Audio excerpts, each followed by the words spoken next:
La deuxième lettre à Timothée a des accents très personnels. Elle ressemble à un testament spirituel. Dans la longue chaîne de la transmission de l'évangile, la bonne nouvelle, elle insiste sur les qualités d'un loyal serviteur du Seigneur. La salutation d'usage est suivie d'une prière de reconnaissance pour Timothée. 1:5. Une brève première partie rappelle les liens qui unissent celui-ci à l'apôtre dans ses souffrances. 1:6-18. Une seconde partie porte le regard sur Jésus-Christ, invite à être fidèle dans l'épreuve, précise l'attitude à adopter face à des gens dont l'enseignement est comme une plaie infectée, contagieuse. Elle encourage à annoncer la parole à temps et à contre-temps. 2:1-4-8. Puis Paul fait ses adieux où se mêlent émotion, confession de foi et détails pratiques. 4:9-22.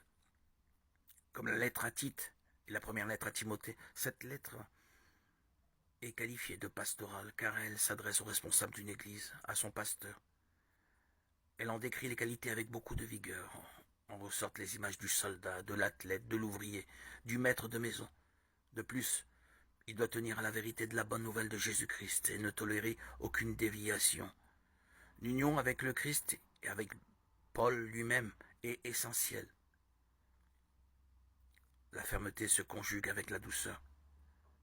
Par-delà Timothée, ce portrait concerne toute personne qui assume une mission dans l'Église avec l'aide de l'Esprit, qui nous remplit de force, d'amour et de maîtrise de soi. 1:7. La prédication des apôtres se concentrait sur la mort et la résurrection du Seigneur, Jésus. Pierre, s'adressant au Sanhédrin, a proclamé clairement que Jésus est le seul chemin vers le ciel. Il n'y a de salut en aucun autre, car il n'y a sous le ciel aucun autre nom qui a été donné parmi les hommes, par lequel nous devions être sauvés. L'apôtre Paul, prenant la parole à la synagogue d'Antioche, a décrit Jésus comme le seul sauveur. Sachez-le donc, mes frères, c'est par lui que le pardon des péchés vous est annoncé, c'est par lui que toute personne qui croit est libérée de toutes les fautes. Acte 18, 38-39. Jean ajoute que nous sommes pardonnés en Christ. Je vous écris, petit enfant, parce que vos péchés vous sont pardonnés à cause de son nom. 1 Jean 2:12. Seul Jésus peut pardonner les péchés. La vie éternelle au ciel n'est possible que par Christ.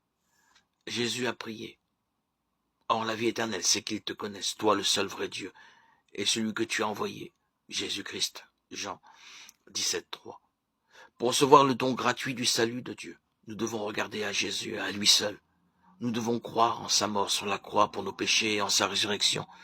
C'est la justice de Dieu par la foi en Jésus-Christ, pour tous ceux qui croient. Romains 3:22. Un jour, pendant le ministère de Jésus, beaucoup de ceux qui le suivaient se sont détournés de lui et l'ont laissé espérant trouver un autre sauveur. Jésus a demandé à ses 12 disciples, « Et vous, ne voulez-vous pas aussi vous en aller ?» Jean 6:67. Pierre a répondu exactement de la bonne manière. « Seigneur, à qui irions-nous ? Tu as les paroles de la vie éternelle.